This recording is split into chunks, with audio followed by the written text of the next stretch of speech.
Good evening, everyone. Happy Research Day. This is Dukdel once again. So this time, ipagpapatuloy natin ang ating talakayan kung paano natin i-cascade ang ating Chapter 3. No, Chapter 3 is Research Methodology. But before that, for those who are new to this channel, I want you to subscribe and then hit the notification bell so that if I have new videos relating to writing research in education and business research, you will always be updated.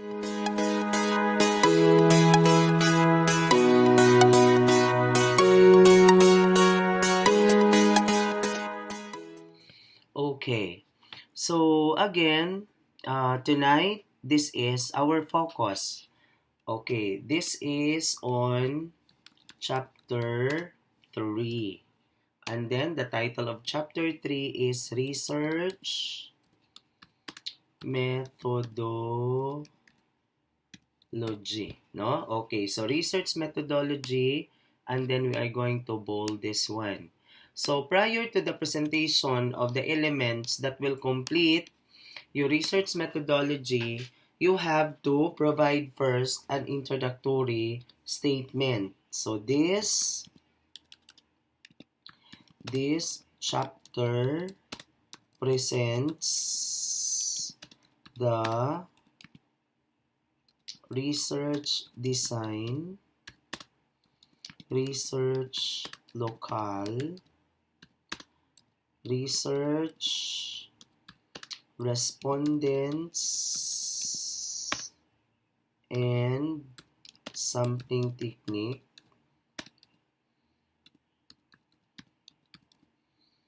then research instrument, data gathering procedure,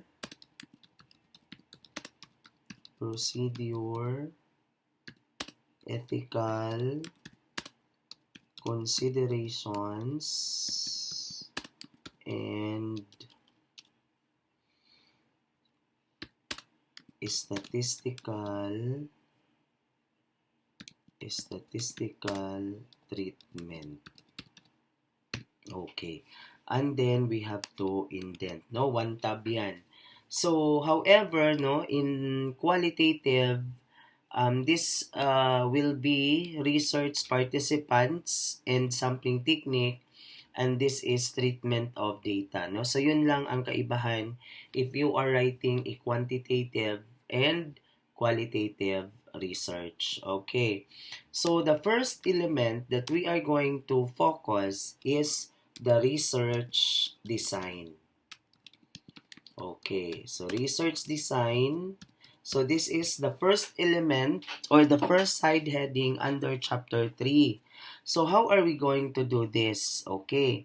So for us to be able to provide, no, the research design of our study, we could be able to ask the help of the AI. But of course, we have to make sure, as what I have said, doon pa rin tayo sa thread kung saan sinimulan natin ang ating video tutorial. So this time, in the research,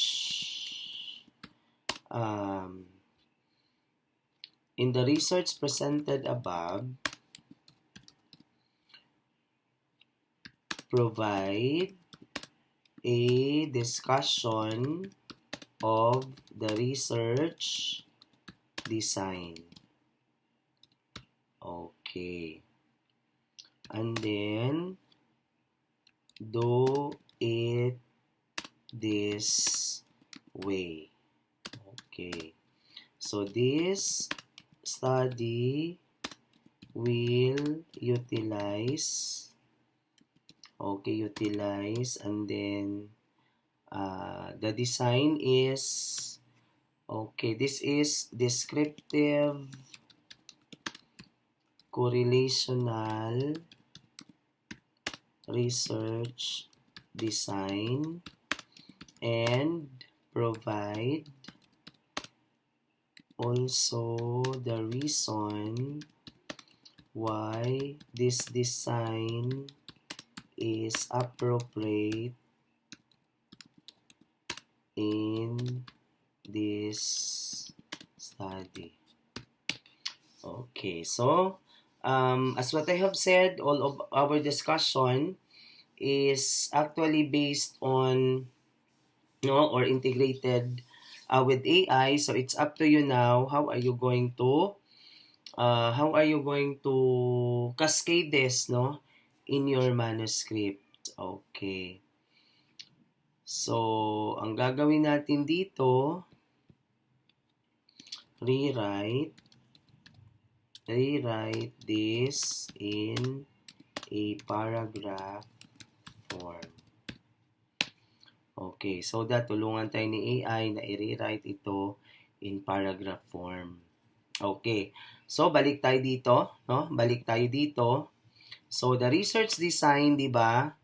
If you are going to focus on the guideline, the first question was, what is the design?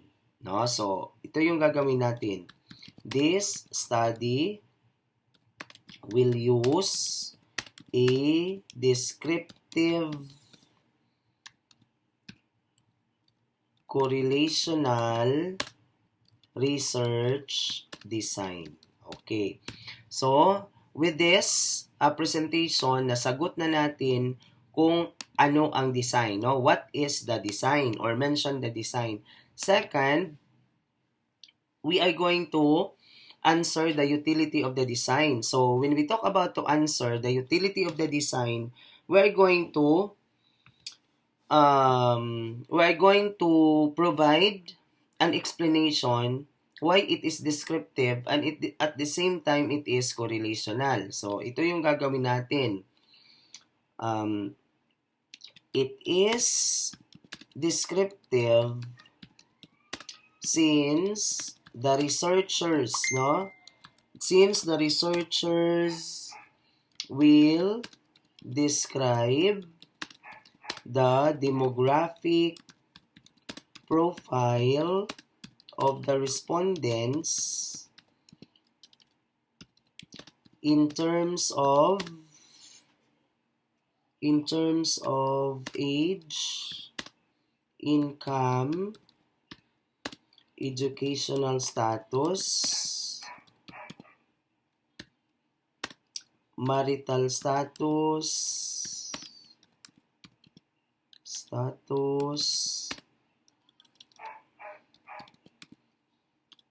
and mobility. Okay. Moreover, this will also describe the level of customer preferences in terms of cultural, social, personal, and psychological, no? Okay, customer preferences, psychological, as well as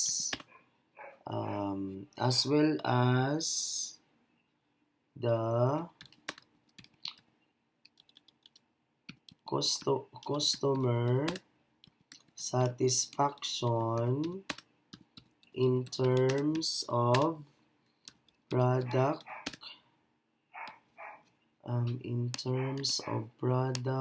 quality, pricing, service excellence, and customer loyalty. Okay, so with this presentation, we already provide the discussion why it is descriptive, no?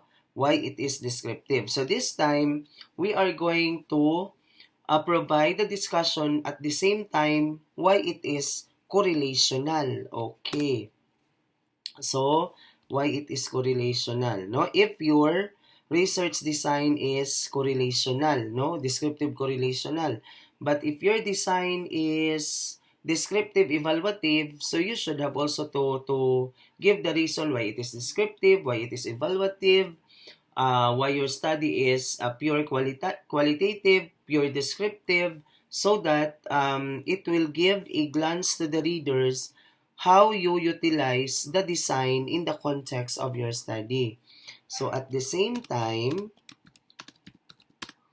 it is correlational because um, it will determine the significant relationship between the demographic profile and customer preferences um, demographic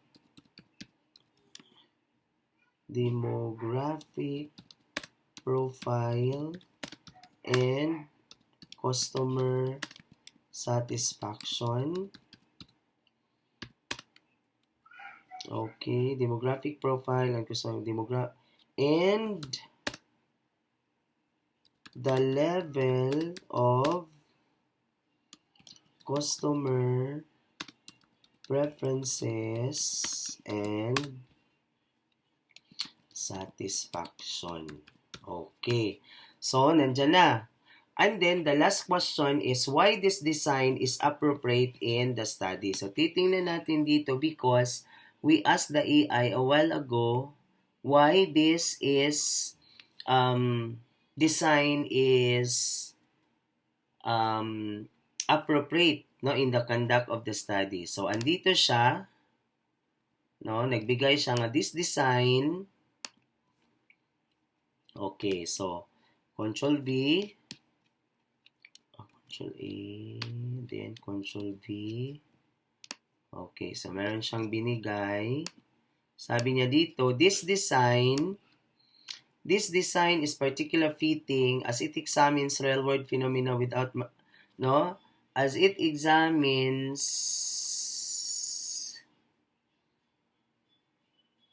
okay, no?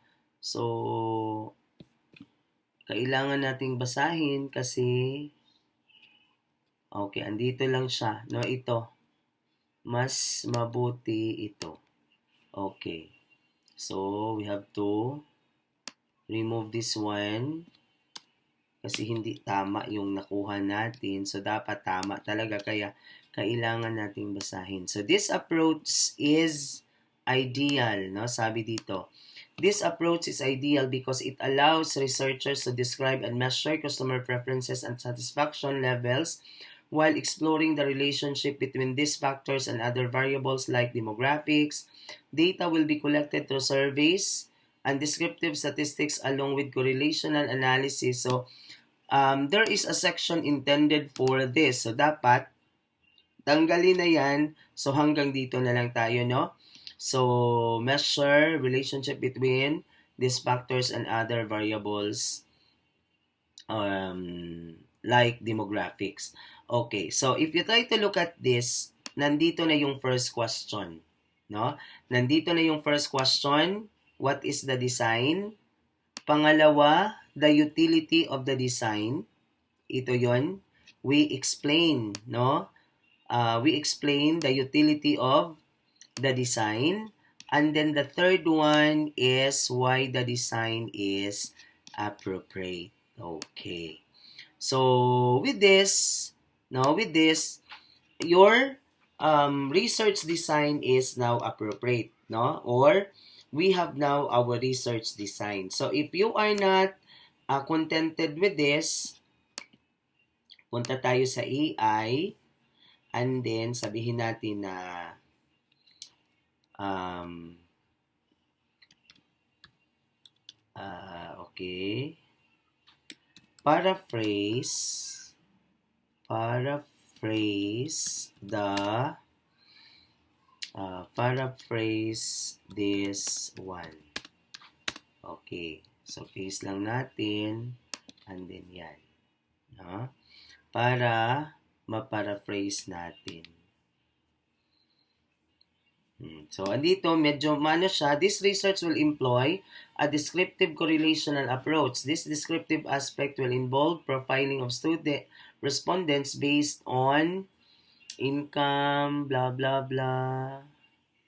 The correlational aspect will examine the relationship between demographics and preferences, demographics and satisfaction, and preferences and satisfaction.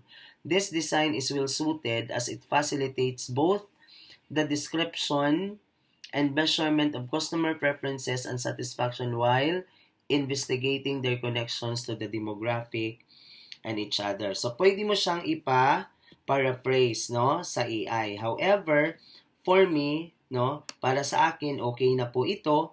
So, we have to retain this. So, ganito lang talaga, no? So, you have to focus on the guidelines because in the guidelines, we have questions that you are going to answer for you to be able to present this particular section of your manuscript. So, the next part would be the presentation of your research local. So, dito lang muna tayo. I want you to watch this video so that you will be guided always. So thank you so much for watching. God bless everyone and stay safe.